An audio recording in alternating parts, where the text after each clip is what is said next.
I loved him, but I wasn't in love. But he was there for me, always, unconditionally, and today I don't think I could love him more. He is the love of my life.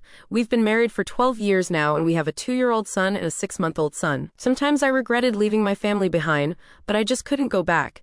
It was very painful. I felt like my parent chose Ashley and Kyle over me. I did go to a therapist when I was 25 and tried to deal with my emotions. Last year, at the beginning of the pandemic, I received an email from a 14-year-old girl named Evelyn. She explained that she was my niece, my older sister's, and Kyle's brother's kid. She knew about me and wanted to meet me. Although I was reluctant to speak to her, we did exchange some emails. Let me note that she did not know what transpired 15 years ago, so the conversations were pretty innocent. We talked about her school, interest, and she talked about my family. I learned I had 10 nieces and nephews. I also learned that Kyle married Ashley 4 years after I left and had 2 sons besides Sarah.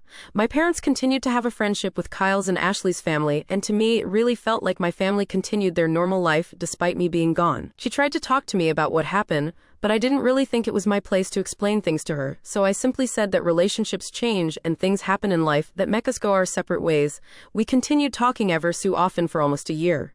In her email this January, she expressed how the pandemic had a big effect on her entire family, and how my parents were struggling to keep their house, and both my brothers lost their jobs and struggled to keep up with the cost.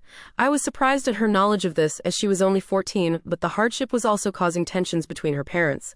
I started to deal with a lot of guilty feelings and regrets. I also just had my baby, so that was causing me lots of emotions. I talked to my husband, and he was very supportive and told me that he would be there for me for whatever I decide. We are financially stable, and the pandemic didn't have a great impact on our finances. We are not rich, but are able to live comfortably. After learning some more details and talking with Dean, we decided to help my parent with their house. A week ago, we flew back to my home state. I saw my family for the first time in 15 years. I had so many emotions, regrets, pains from the past, feelings of betrayal. My parent was, I think, relieved to see me. It was just such a weird day. We had a lengthy conversation and agreed to try and have some sort of cordial relationship. It's been so long and I am very awkward with them. Sometimes they feel like strangers. Dean and I spent a week there and we continued to have a conversation, and I truly believed that we were on a path to having a friendly yet distant relationship. But that my mom started insisting I have a sit-down conversation with Kyle and Ashley. She explained that she wants to go back to the way things were. I told her I refused to talk to them. Although I moved on, I simply have no ties with them now and don't want to rehash anything with them.